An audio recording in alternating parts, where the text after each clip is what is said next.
Lezi indaba zohora lokuqala sikwethulela zona bukhoma yokomkhulu le-SABC e-Auckland Park eGoli. Bukela inazi ezinohlonze emini nje.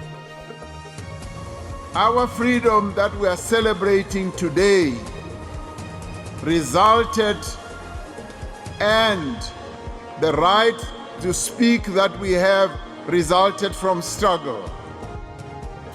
Umengameli wezwe Cyril Ramaphosa uthi uhulumeni useqalise ngohlelo lokukhuculula inkohlakalo kanye nobugebengu obuhleliwe. Umengameli ubekhuluma embuthanweni omkhulu wosuku lwenkululeko oqhubeka eBloemfontein, eFree State. Come November, local government elections, go out and make sure that you vote for your country to change it from non-service delivery. Iqembu i-IFP libambe umcimbi wokugubha usuku lwenkululeko we-Estonia esifundazweni eGauteng njengoba uhlangana iminyaka engama-32 lelizwe lazuza inkululeko. Put together an affidavit and collected signatures so that we will oppose bail in courts. Asefihliwe amalungu omndeni wakwaMonsami abulawa ngesihluku esigamekweni esenzeke endaweni yaseNew Ark enyakatho yesifundazwe iKwaZulu-Natal. Ukuthola kubekwe umbukeli ngiyakwamukela ezindabeni ezohora lokuqala ezingunqa phambili kanti futhi ke zihamba phambili ku-SABC 1 eMzansi for sure kanjalo ke naku-SABC lehayi. Igama lami nginguDaud Phungula. Mbukela ke singena kuzo ezihamba phambili emini nje.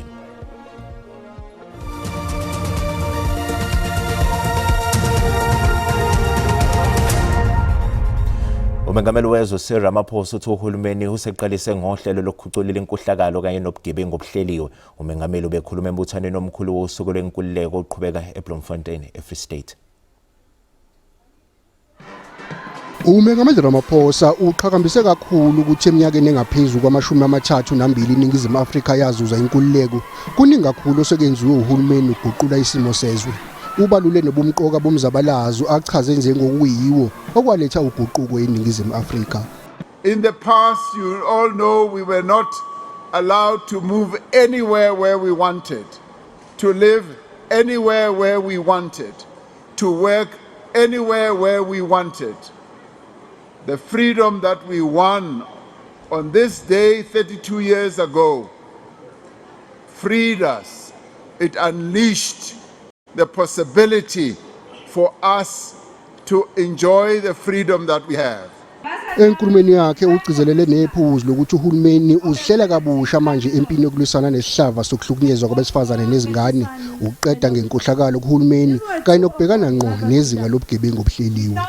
We have dedicated greater resources and effort to tackling organized crime, gangsterism, gender-based violence and other forms of violent crime. Umengameli Ramaphosa uthi kuleminyaka engaphezulu kwama-32 yenkululeko sekukhona ukubonakalayo emizamweni ukunciphisa igebe lokungalingani kanye nokuhlonzwa kwabesifazane ngokuyizikhundla eziphakeme ezinhlakeni zikahulumeni nakumkhakha ozimele. Iqembu i-IFP libambe umcimbi wokubungaza usuku lwenkululeko we-Estonia esifundazweni eGauteng njengoba kuhlangana iminyaka engama-32 lelizwe lazuza inkululeko.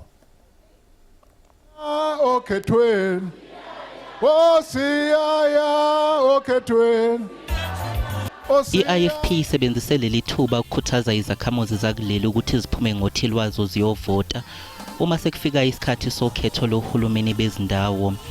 Leli qembu ligcizelele ukuthi ukuvota kuyilungelo elimqoka kwazise nango-1994 kwaba yisinyathelo esaholela ekutholeni inkululeko. Sitting home, it's not an answer, but the answer is making sure that let's use today to motivate you that come November, local government elections, go out and make sure that you vote for your country to change it from non-service delivery, lack of electricity, lack of water, lack of jobs, to make sure that you put parties that and force them to work together to make sure that they work for the benefit of yourselves. Unxusa izakhamuzi ukuthi zingadikibali noma ziphonse ithawula kwazise yasakhona amaqembu azimisele ukulwa nenkohlakalo nobugebengu. Where there is IFP, we will not be part of any corruption because every cent must really change the life of our people. Therefore, we are very happy with the Madlanga Commission, but all I'm saying to South Africans, please don't lose hope. All parties are not the same. You know for a fact that you can trust the IFP. Our founder has never been found to have stolen even a cent. Therefore, even now, those in the IFP who are really copying those outside the IFP, and think that being deployed is for you to enrich yourself, the IFP will decisively deal with those culprits. Leli qembu liyaqhubeka nomzamo walo wokungenisa ezingxenyeni ezahlukene zezwe. Ezinye izakhamuzi eGauteng zithi kusekuningi okumele kwenziwe ukulwa nokungalingani, ukuntuleka kwemisebenzi, inkohlakalo edlalubi nokunye kuleli. Lokhu njengoba namuhlela kuleli ligubha iminyaka engamashumi amathathu nambili selokhu lathola inkululeko ngaphansi kwentando yabantu. Iningi labantu livakashele izindawo zamagugu ezahlukene okuhlanganisa iVilakazi Street eseSoweto neFreedom Park ePitoli. Kulezi zindawo izakhamuzi zakuleli zithole ithuba lokuqhakambisa ubuhle beNingizimu Afrika, umlando namasiko kubantu bakwamazwe ahlukene. We didn't know that was a Freedom Day before we get here, so it's been more special because being here near of this important date, it's a really interesting thing because gave me another idea. Kubantu bakuleli kuhlukene imbono njengoba kukhona abathi kuningi okumele kubungazwe ngalolu suku lwenkululeko, kodwa ke intsha ethi uhulumeni kumele aphuthumise izinhlelo zokulwisana nezinkinga ezikhungethela kuleli njengokuntuleka kwemisebenzi. Hey, it means it means freedom. It means it feels good to be free and to be alive in the new South Africa where we live with harmony and freely. We have rights to start businesses, education, everything is free. Although our country is not doing so well, but just to be free, it's nice to be free. Employment opportunities, I can say out of 100%, yeah, length of job opportunities, it's not giving. Like, it's rare nowadays to find a stable job. Isifundazwe Eastern Cape sisingathe imigubho yaso yosuku lwenkululeko Alexandra ngaphansi komasipala eSarah Baartman, kanti undunankulu wesifundazwe Oscar Mabuyane ubalule ngebanga selihanjwa uhulumeni kakhulukazi kwezemfundo selokhu abantu baphila ngaphansi kwentando yabantu.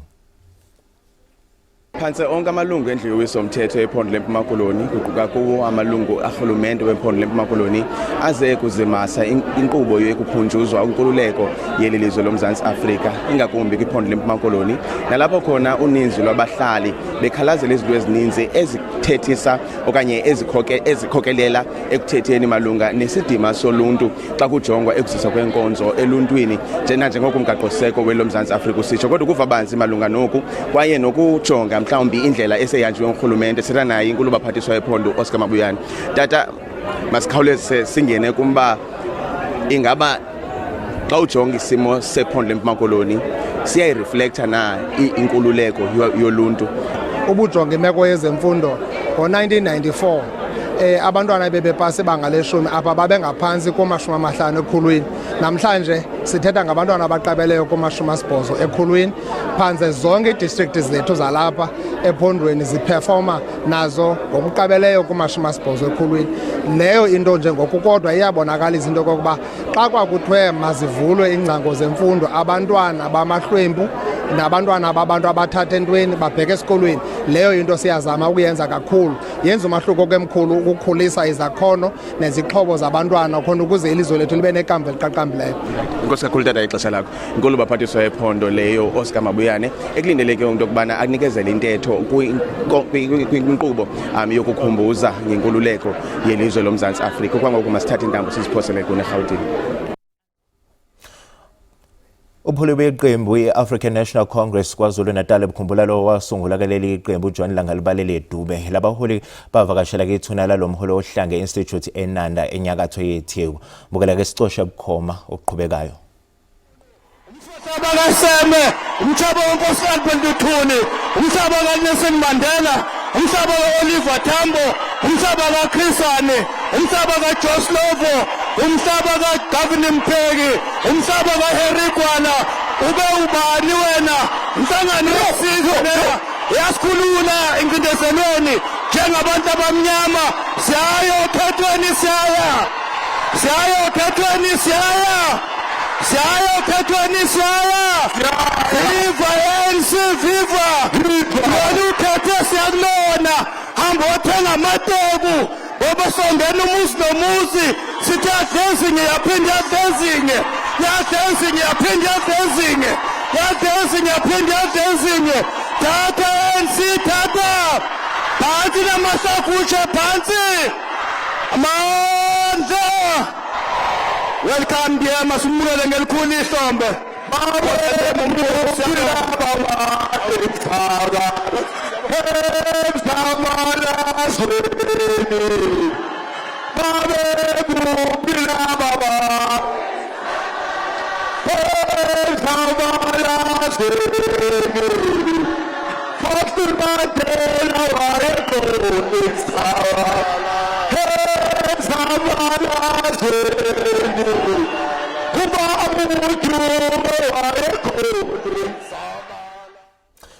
Mbukele sisathi qwe eyitolo siyabuya ke nezinye izindaba ngemva kwekhefu ngayindawo.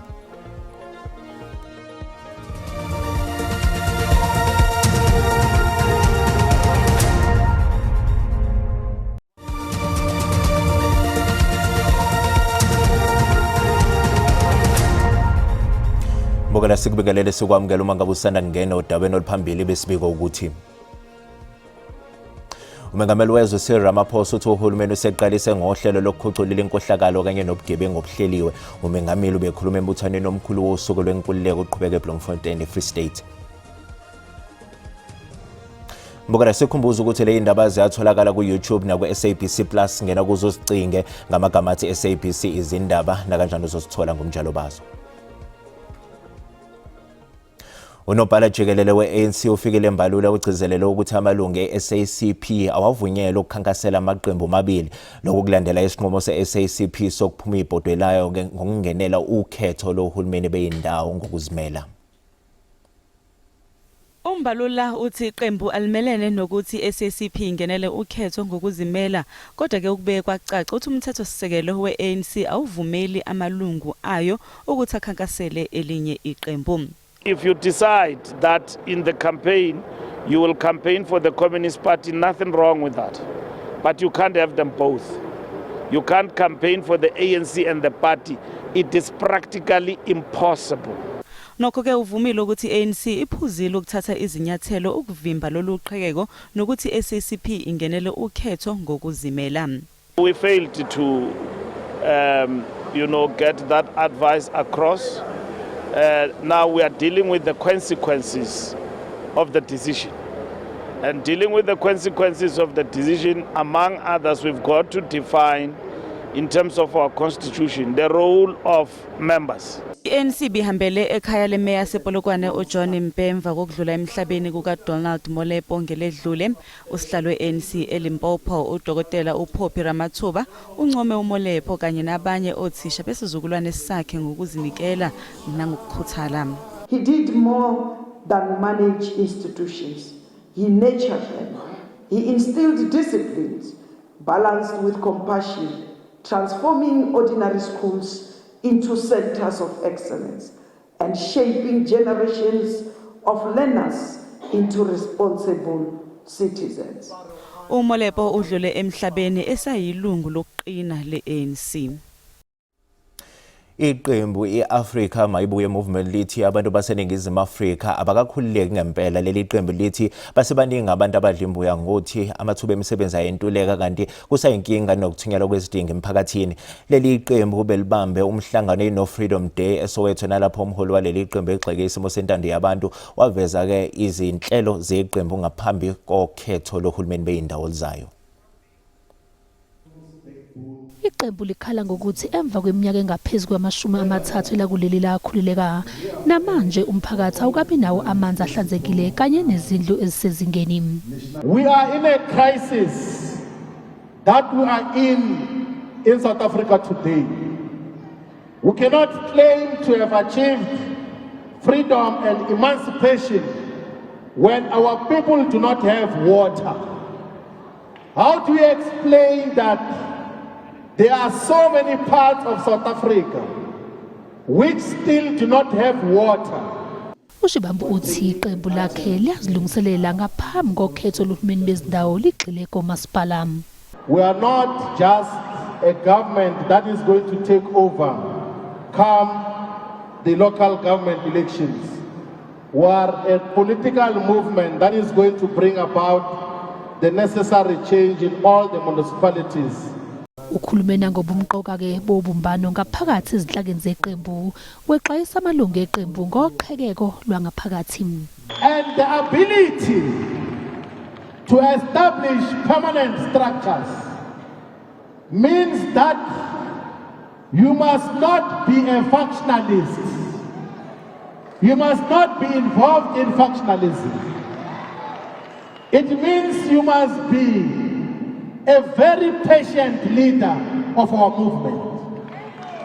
It means that you must be very respectful as well. I-Africa Mayibuye movement izogxile ekwakheni izinhlaka kusukela ezimpandeni kulo lonke elakuleli njengoba lizilungiselela ukungenela ukhetho oluzayo. Undunankulu kwaZulu Natal uThami lusenxuso ukuthi kube nobumbane emphakathini waphinde wanxusa ukuthi kwenziwe ubulungiswa emndenini wakwaMunsami. uNtuli ubekhuluma emngcwabeni wamalungu ayisikhombisa omndeni wakhona kwaMunsami nongamalungu athunjwa abese yabulawa inyo akhe ngasemandeni kanti abathathu asebekhalelwe ngamasongo kaSigonyela malana ke nalesi sigameko.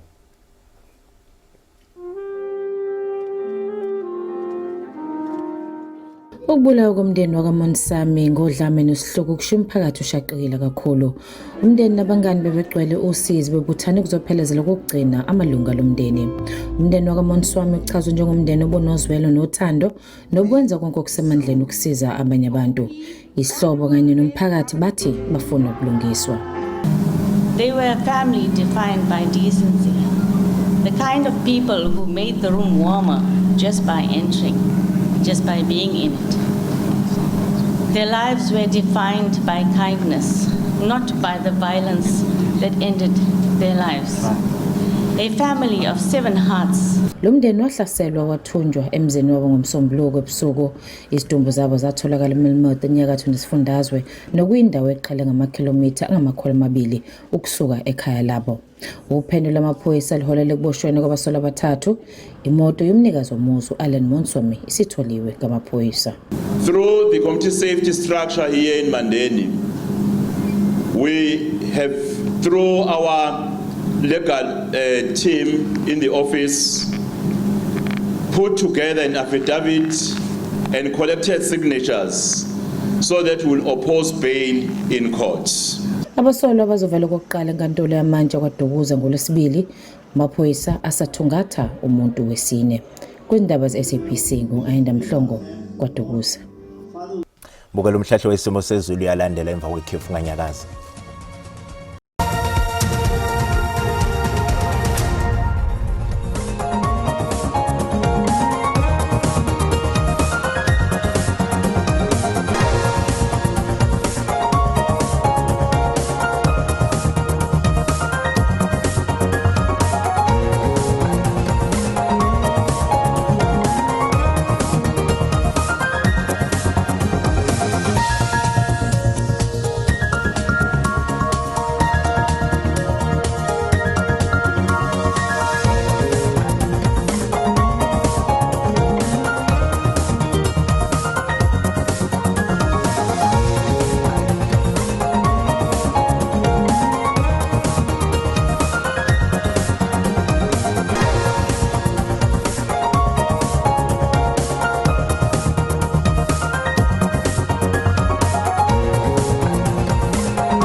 Mbukeli-ke sizibeka lapha bese kuphathele zona mina ozawethu beza nezindaba ngolimi lwesiNdebele magamanxa yehora lesihlanu ntambama kanti thina sizobuya-ke nezinye izindaba ngehora ke lesikhombisa kusihlwa okwamanje usale kahle.